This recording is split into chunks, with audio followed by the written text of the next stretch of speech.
नेतृत्वातून आपण हा राज्याचा विकास माननीय मुख्यमंत्री उपमुख्यमंत्री महोदय आणि माननीय अजितदादा यांच्या उपस्थितीत माननीय अजितदादांना विनंती.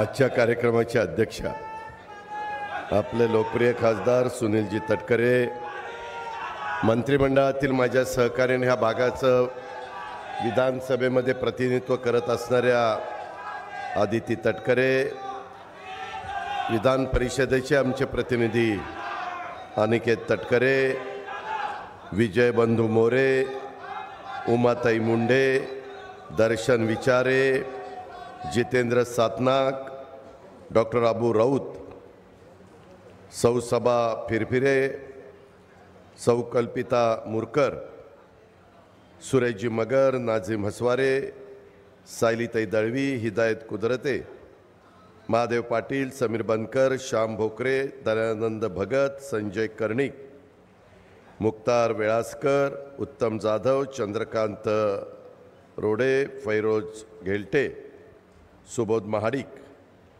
विशेषतः माझ्या श्रीवर्धन रोहा मसाळा नगरपालिकेचे सर्व आजी माजी सन्माननीय नगरसेवक, नगराध्यक्ष, उपनगराध्यक्ष,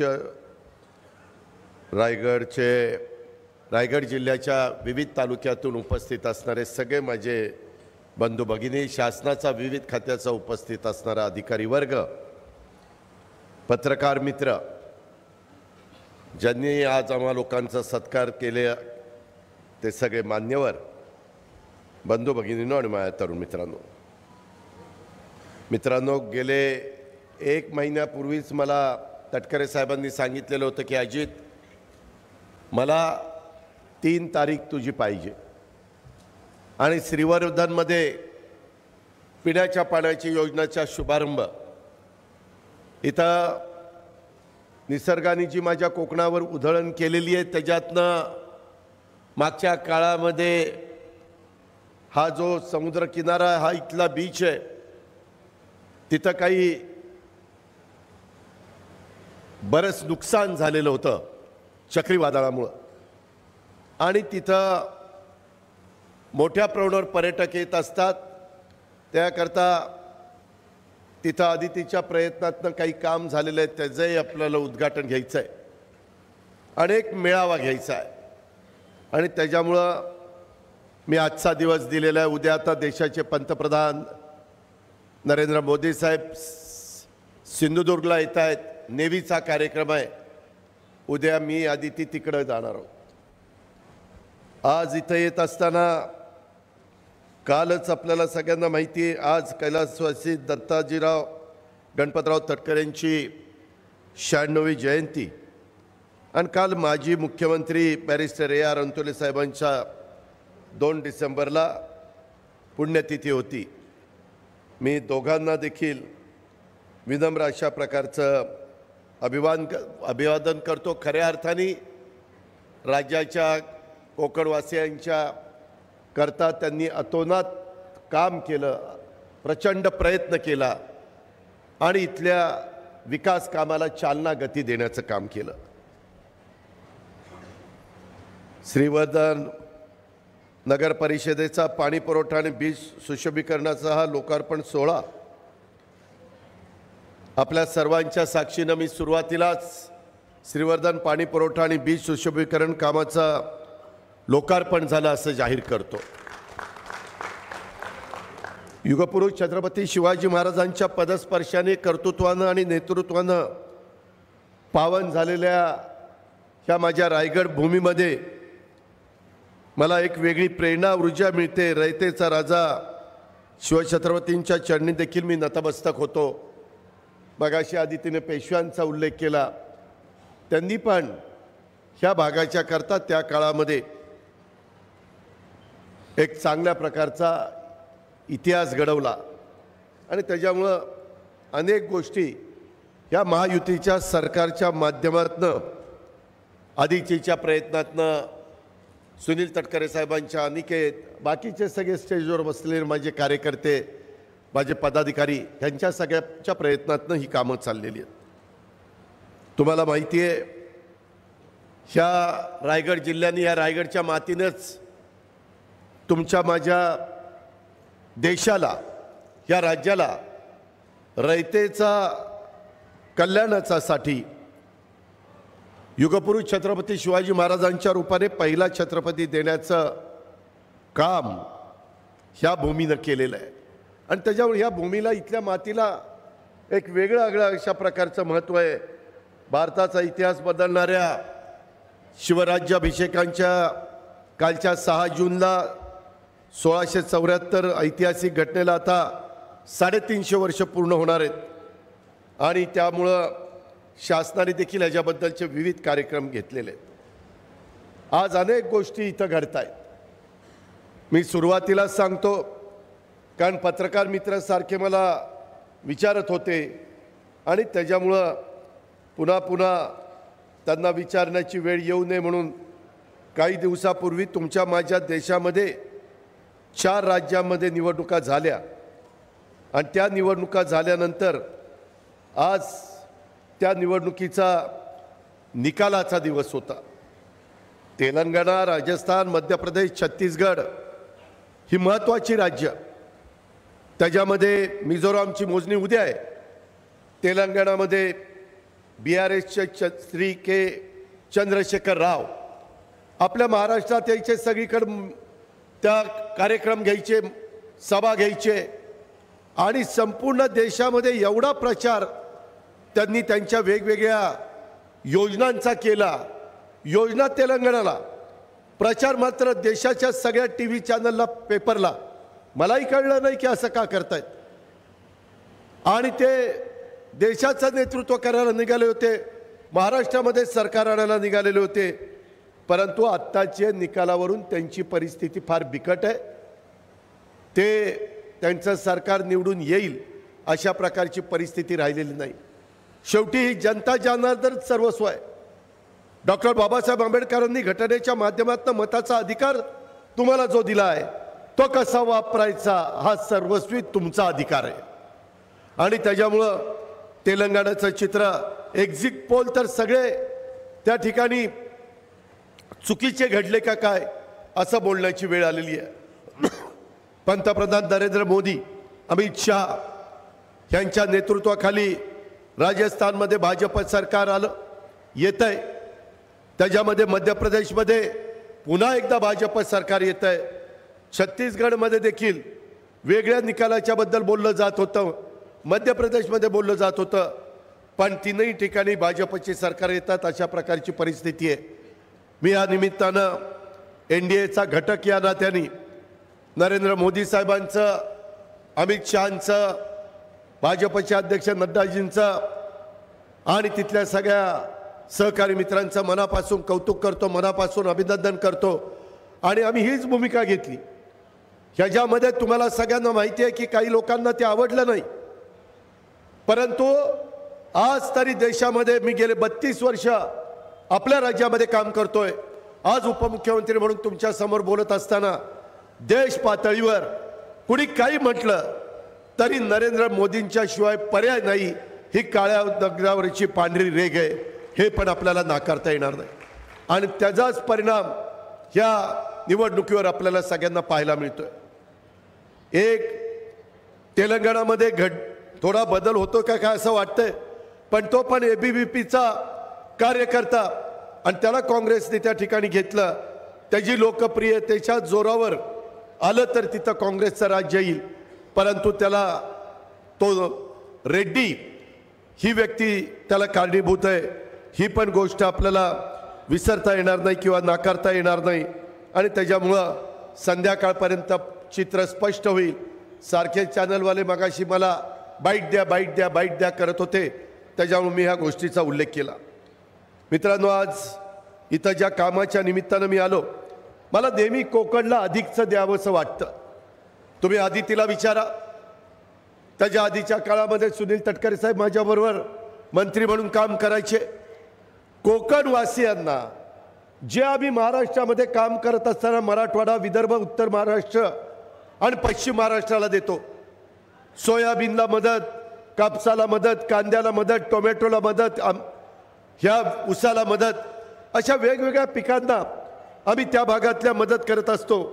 त्या तुलनेमध्ये आम्ही कर्ज माफ केलं. कर्जमाफीच्या बद्दल पण त्याचा फायदा हा इतर भागाला जास्त झाला. माझा कोकणचा शेतकरी जास्त कर्ज घेत नाही. तो आंबा, काजू, नारळ, सुपारीच्या बागा अशा पद्धतीचे पिकं, फळं घेण्याचा प्रयत्न त्याचा असतो. पर्यटनाला इथं खूप काही चालना देण्याचं संधी आहे.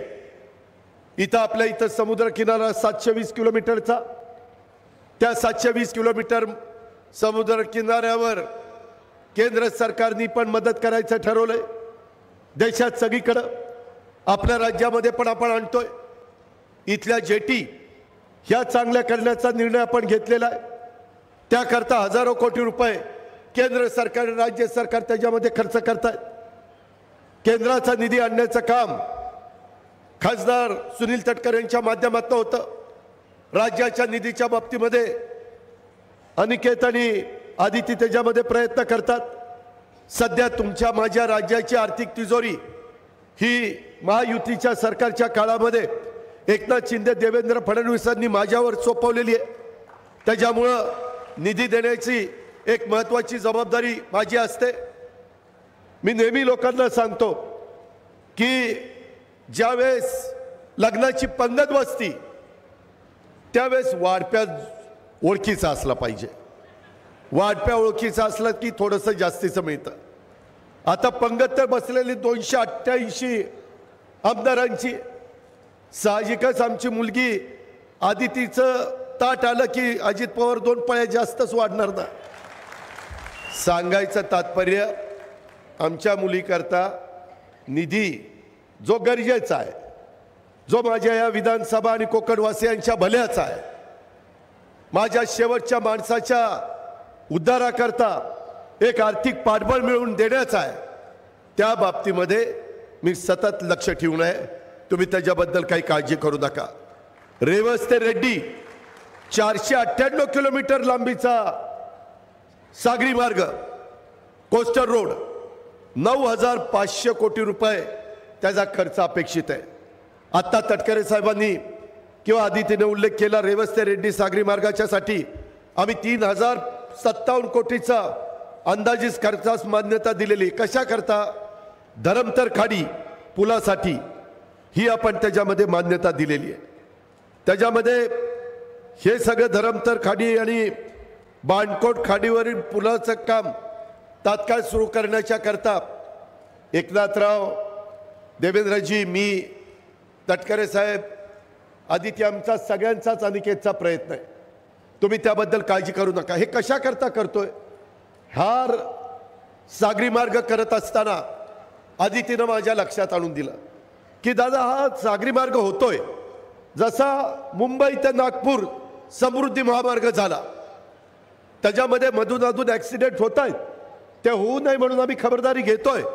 शेवटी तुमच्या माझ्या माणसांचा जीव खूप महत्त्वाचा आहे. तशा पद्धतीने या कोस्टल रोड, एक तर जुना मुंबई गोवा रोड अजून चाललाय, सतत त्याच्यात अडचणी येतात, परंतु यावर्षी तो पूर्ण होईल अशा प्रकारचं नियोजन गडकरी साहेबांच्या मार्गदर्शनाखाली आम्ही सगळ्यांनी केलेलं आहे.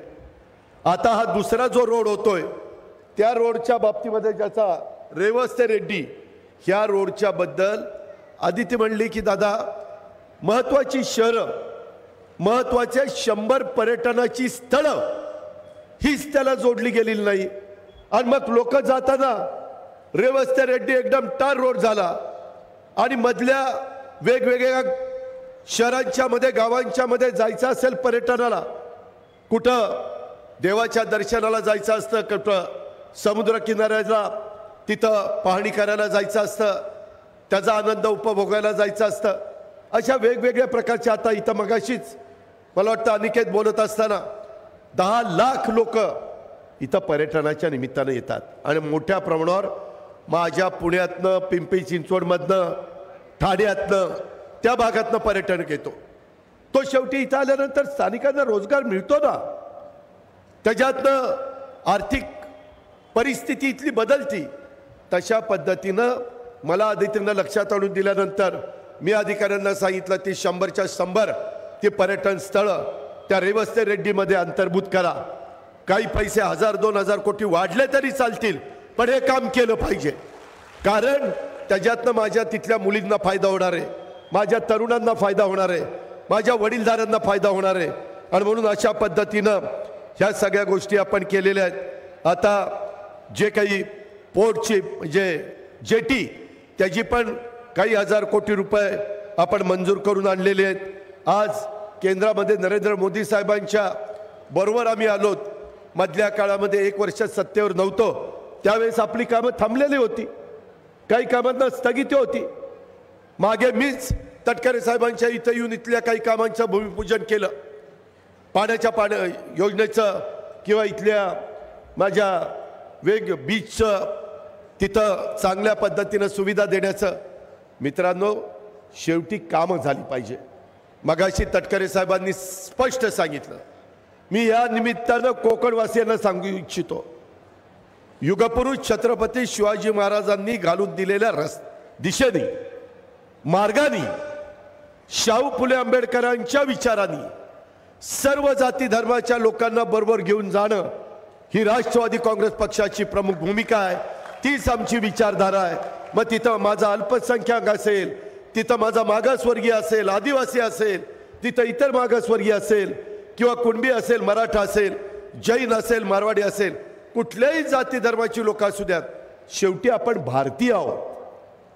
आपल्याला त्याच्यातच आज 75 वर्ष देशाला स्वातंत्र्य मिळून झालेली आहे. अजून खूप मोठा पल्ला आपल्याला गाठायचा आहे. मगाशी पण ज्या योजनेतनं पाणी पुरवठा योजनेतनं श्रीवर्धनला पाणी येतं त्या तलावामध्ये गाळ काढला पाहिजे. जरूर मी मुंबईला आता गेल्यानंतर त्याबद्दल अनिकेत तूही पाठपुरावा कर, आदिती तू पण कर, त्याच्यातनं आपण मार्ग काढू. शेवटी तुम्हाला चांगलं पाणी मिळालं पाहिजे. ते पाणी मिळण्याच्या करता आपण सोलर सिस्टीम बसवलेली आहे, सोलर पॅनल. त्याच्यामुळं विजेचा खर्च कमी येणार आहे, त्याच्यामुळं तुम्हाला पाणीपट्टी कमी मिळणार आहे, कमी द्यावी लागणार आहे.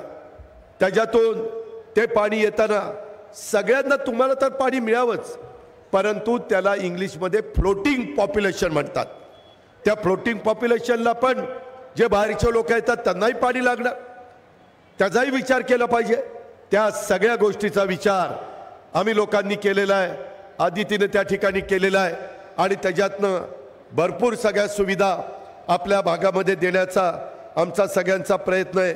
22 कोटी रुपयाची योजना, 22 कोटी 73 लाख रुपयाची योजना, जवळपास श्रीवर्धनच्या लोकांना 135 लिटर पाणी मिळेल दररोज, अशा पद्धतीचं काम आपण केलं आहे. आणि हे काम करत असताना कॉन्ट्रॅक्टरनी पण चांगलं काम केलं आहे असं दिसतंय, परंतु कुठली अडचण येता कामा नये. मित्रांनो, दुसरी एक गोष्ट त्याच्यावर तुम्ही काळजी करू नका. शेवटी पाणी हे जीवनातला अविभाज्य अशा प्रकारचा घटक आहे, ते कुठं कमी पडता कामा नये. मित्रांनो, निसर्ग मागं 5 वर्षात ह्या माझ्या समुद्र किनाऱ्याला सिंधुदुर्ग, रत्नागिरी, रायगड, पालघर, ठाणे ह्या सगळ्या भागामध्ये 5 वर्षात 4 वेळेला चक्रीवादळ आलं. एवढं लोकांचं नुकसान झालं. तुमची पण सुरूची झाडं पडली, तिथल्याही अनेक चांगल्या गोष्टी त्याची मोडतोड झाली, तो खर्च वाढतो. त्याच्याकरता केंद्राने एक कार्यक्रम आणलाय, राज्याने त्याच्यात लक्ष घातलंय.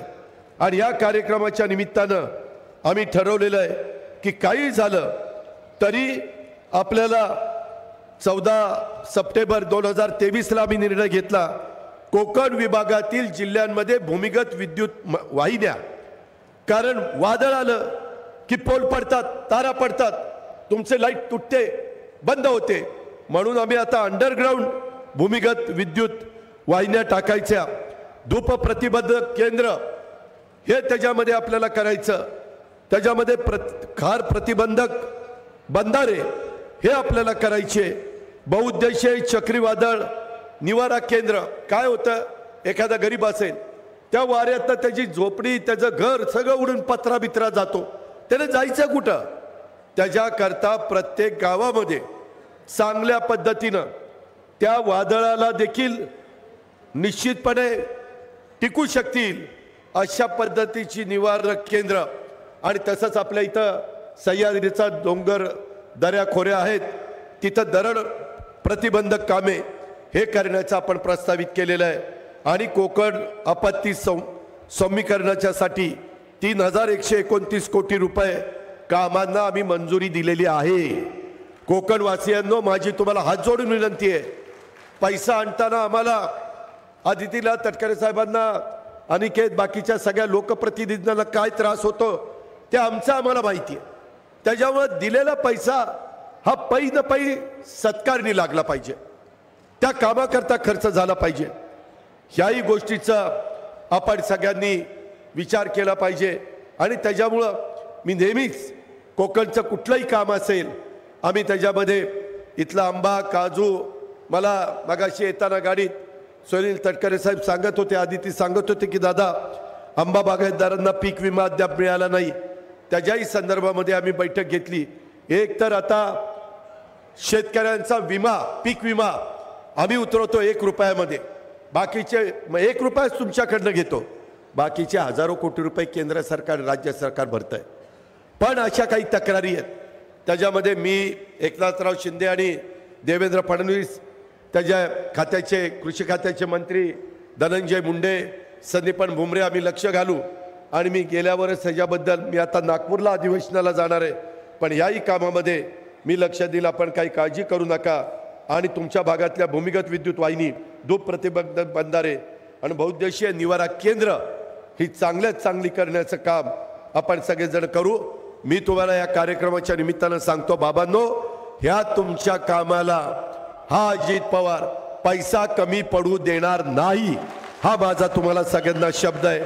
आणि या पद्धतीची विकासाची कामं आपण आपल्या भागातली मार्गी लावण्याचं काम निश्चितपणे त्या ठिकाणी केलं जाईल। मित्रांनो, इतर पण वेगवेगळ्या प्रकारचे प्रश्न आहेत, त्याच्यामध्ये परवा मी 2 दिवसाचं शिबिर कर्जतला घेतलेलं होतं।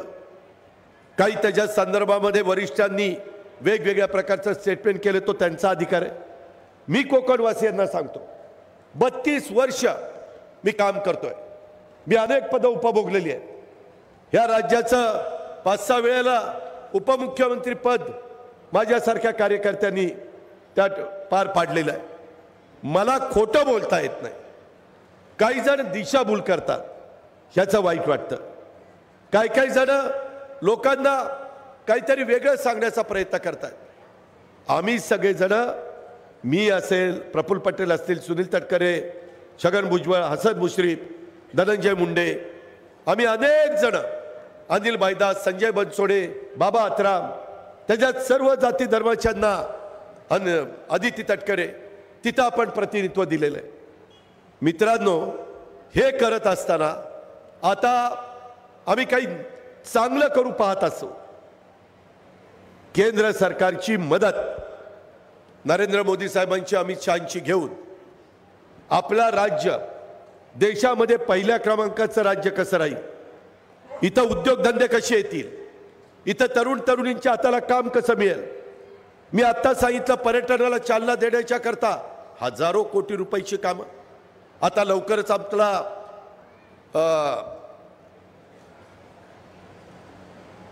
ह्याचा तो ब्रिज कुठला रे, नावाशेवा ते शिवडी मला आठवत होतं। मुंबईतनं नावाशेवाला जायला अर्धा तास पण लागणार नाही, त्या पुलाचं काम उरकत आणलेलं आहे।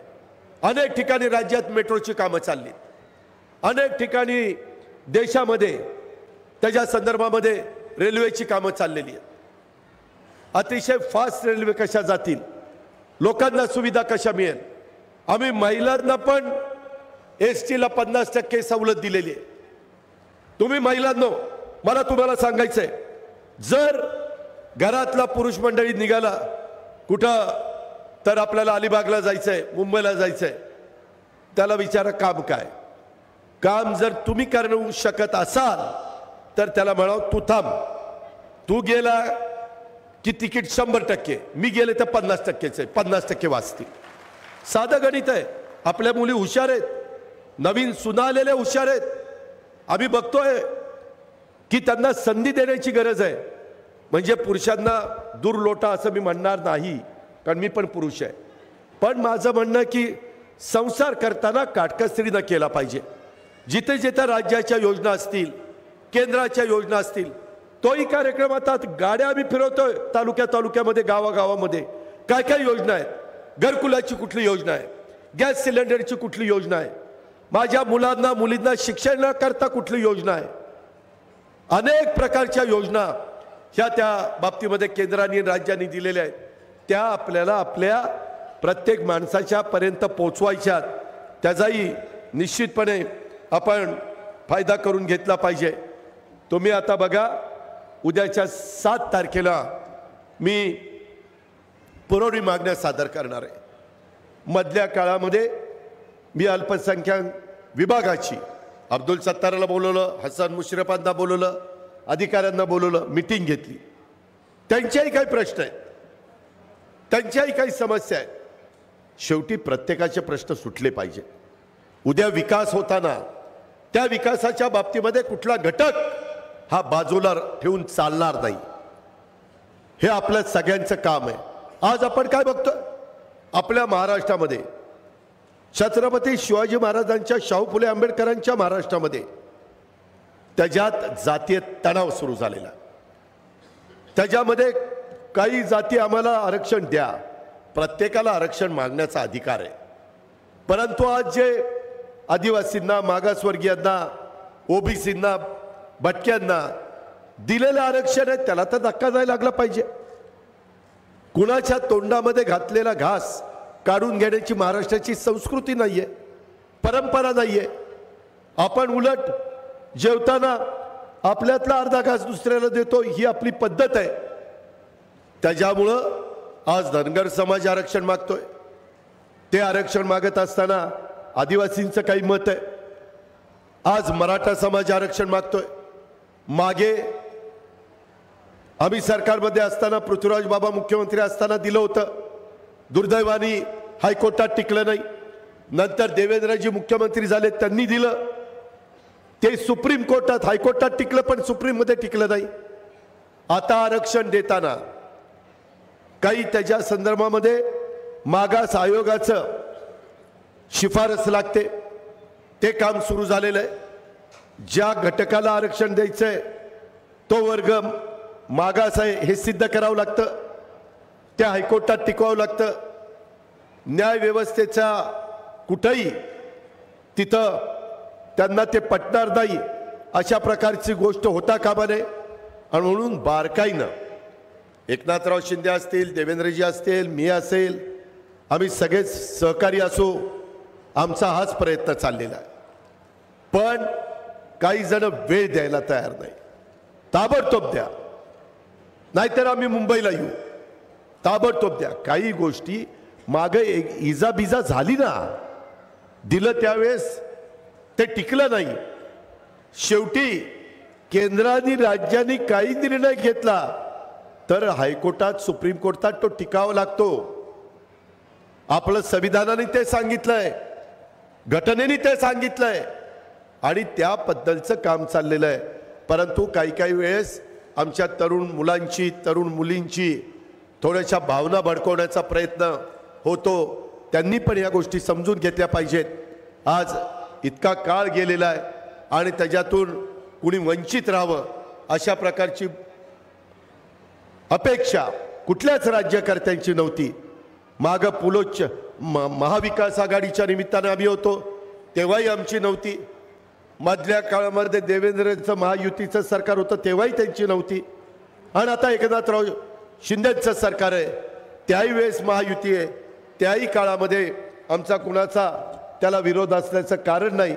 परंतु कधी कधी कुठंतरी गावबंदी, कुठंतरी काहीतरी आंदोलन, जरूर अहिंसेच्या मार्गाने आंदोलन केली पाहिजेत. ते महात्मा गांधींनी आपल्याला शिकवलेलं आहे.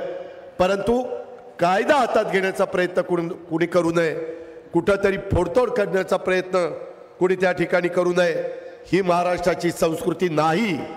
हे आपल्याला शाहू फुले आंबेडकरांनी, छत्रपती शिवाजी महाराजांनी, आपल्या वडीलधारांनी शिकवलेलं नाही. ह्याही गोष्टीचा विचार आपण सर्वांनी केला पाहिजे.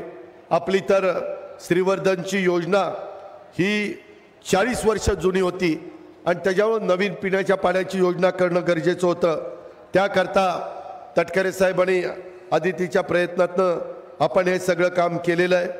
मित्रांनो, आज श्रीवर्धनच्या पर्यटन विकासाला चालना देण्याच्या करता श्रीवर्धन शहराला एक ऐतिहासिक, सांस्कृतिक, पौराणिक, आध्यात्मिक अशा प्रकारचं महत्त्व आहे.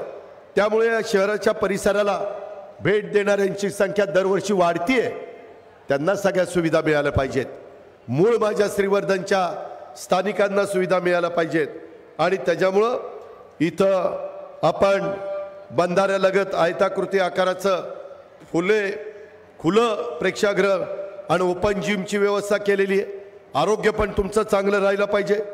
त्रिकोणाकृती आकाराच्या श्रीवर्धनच्या नावाचा सेल्फी पॉईंट हा त्या ठिकाणी आदितीनं तयार केलेला आहे. या परिसरामध्ये बाहेरचे लोक आले तर उपाहागृह पाहिजे ते केलंय. स्वच्छतागृह केलंय. वॉकवेवर मनोहक पथदिवे, मनमोहक आणि मनोरे हायमास बसवलेले आहेत. वॉच टॉवर आहे. CCTV कॅमेरे. प्रत्येकाला सुरक्षित वाटावं, कुणाची छेडछाड होऊ नये.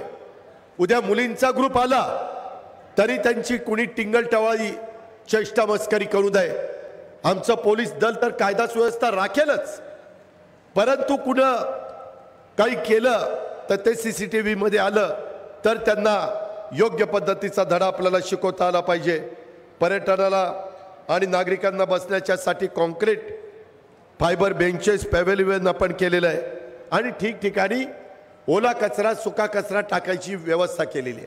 माझी विनंती आहे, तुम्ही जेवढं श्रीवर्धन स्वच्छ ठेवाल तेवढे बाहेरचे लोक तुमचं कौतुक करतील, तेवढे पर्यटक इथं वाढतील. पर्यटक वाढल्यानंतर माझ्या स्थानिक दुकानांना धंदा मिळेल, व्यवसाय वाढेल, त्याच्यातनं तुमच्या कुटुंबियांचं आर्थिक चित्र बदलेल. त्याच्यामुळं आणि मगाशी उल्लेख केला तो सर जे महाविद्यालयाच्या मार्फत श्रीवर्धन ओळख सांगणाऱ्या शिल्पाची, म्हणजे खेकडा तुमच्या इथं फार प्रसिद्ध आहे, त्या खेकड्याची पण शिल्पाची निर्मिती आपण त्या बाबतीमध्ये केलेली आहे. आणि 1.25 किलोमीटर लांबीचा धूप प्रतिबंधक बंधारा तिथं अस्तित्वात आहे. अशा पद्धतीनं आपण कामं करण्याचा प्रयत्न केलेला आहे. मधी आमच्या तटकरे साहेबांच्या मुळं दिवे आगर येथे सुपारी संशोधन केंद्र देखील आपण केलेलं आहे आणि रेवस रेड्डी सागरी मार्ग पण मार्गी लावलेला आहे. ते मधल्या काळामध्ये तुमच्या रायगड जिल्ह्यात, महाड, इकडं चिपळूणला, रत्नागिरी जिल्ह्यात असा काही ठिकाणी पूल येतो, खेड पूर येतो आणि त्याच्याकरता आपण NDRF बेस कॅम्प करायचं ठरवलेलं आहे. NDRF SDRFचे बेस कॅम्प माझ्या सह्याद्रीच्या रांगांमधील रायगड, रत्नागिरी, सिंधुदुर्ग, पुणे, सातारा अशा दऱ्याखोऱ्यात असणाऱ्या जिल्ह्यांना पावसाचा आणि नैसर्गिक आपत्तीचा फटका मोठ्या प्रमाणावर बसतो. पाऊस सुरू झाला तर वाहनं यायची बंद होतात. त्याकरता आम्ही बेस कॅम्प देतोय की तिकडनं NDRFची टीम यायला वेळ लागू नये. गेल्या अधिवेशनामध्ये आपण ह्याच्याबद्दल चर्चा केली आणि त्यामध्ये राज्य सरकार ठाम आहे, त्याच्यामध्ये तुम्ही काही काळजी करू नका. मोठ्या प्रमाणावर कोकणच्या पायाभूत सुविधांच्यावर आपण भर दिलेला आहे. त्याचाही फायदा माझ्या कोकणवासियांना झाल्याशिवाय राहणार नाही. माझी तुम्हाला विनंती आहे की आम्ही राष्ट्रवादी काँग्रेस पक्षाच्या माध्यमातून काम करत असताना आम्ही कुठं चुकीचं करणार नाही.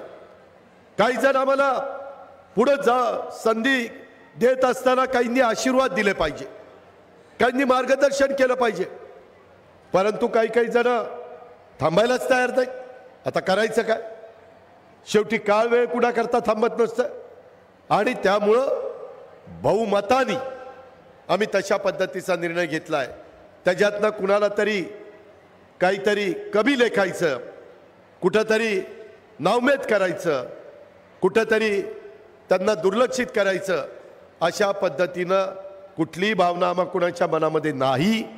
ही पण बाब मी आपल्याला सगळ्यांना सांगतो. आणि ज्या प्रकारे यंदाच्या ह्या निवडणुकीमध्ये 3 राज्यांनी नरेंद्र मोदी साहेबांना पाठिंबा दिलेला आहे, उद्याच्या काळामध्ये लोकसभेच्या निवडणुकीच्या निमित्तानं पण महाराष्ट्रातल्या 48 जागा आहेत. त्या 48 जागांपैकी जास्तीत जास्त आम्ही तर 45 पर्यंत जागा ह्या इंडियाच्या कशा निवडून येतील ह्याबद्दलचा प्रयत्न आमचा सगळ्यांचा चाललेला आहे आणि त्या पद्धतीनं आता आपल्याकडे दिवस कमी राहिलेले आहेत. मार्चच्या पहिल्या आठवड्यात माझा अंदाज आहे आचारसंहिता लागेल. हा डिसेंबर जानेवारी फेब्रुवारी 3च महिने आपल्या हातात आहेत. त्या 3 महिन्यात जेवढ्या काही मंजुऱ्या जेवढी काही कामाचा शुभारंभ करायचा तो आपण करू, पण आचारसंहिता सुरू झाल्यावर मग सँक्शन देता येत नाही. त्याच्यावर रायगड जिल्ह्यातल्या सगळ्या कार्यकर्त्यांना, सगळ्या सहकाऱ्यांना, लोकप्रतिनिधींना, मंत्री महोदयांना, आमदार महोदयांना, खासदार महोदयांना सगळ्यांना माझं सांगणं आहे की ज्या काही अजून बाबी शिल्लक राहिल्या असतील आणि त्या माझ्या एकनाथरावांच्या आणि देवेंद्रजींच्या हातात असतील तर त्याही मार्गी लावण्याचं काम आपण निश्चितपणे करू. श्रीवर्धन संपूर्ण कोकणात म्हणजे श्रीवर्धन पण आलं आणि संपूर्ण कोकण पण आला. त्याच्यामध्ये पायाभूत सुविधांची निर्मिती, पर्यटन विकासाच्या योजना आणि उद्योग निर्मितीवर आपल्या या महायुती सरकारचा भर आहे. या माध्यमातून मोठ्या प्रमाणावर रोजगार निर्मिती करून कोकणच्या जनतेला अधिक सक्षम करण्याचं ह्या महायुती सरकार कटिबद्ध आहे. त्याकरता तुमचे सगळ्यांचे आशीर्वाद, त्याकरता तुमच्या सगळ्यांचं सहकार्य, त्याकरता तुमच्या सगळ्यांचा भरभक्कम पाठिंबा हा आम्हा लोकांना हवा आहे. तो आपण सगळ्यांनी द्यावा ही तुम्हाला सगळ्यांना आग्रहाची, नम्रतेची, कळकळीची विनंती करतो.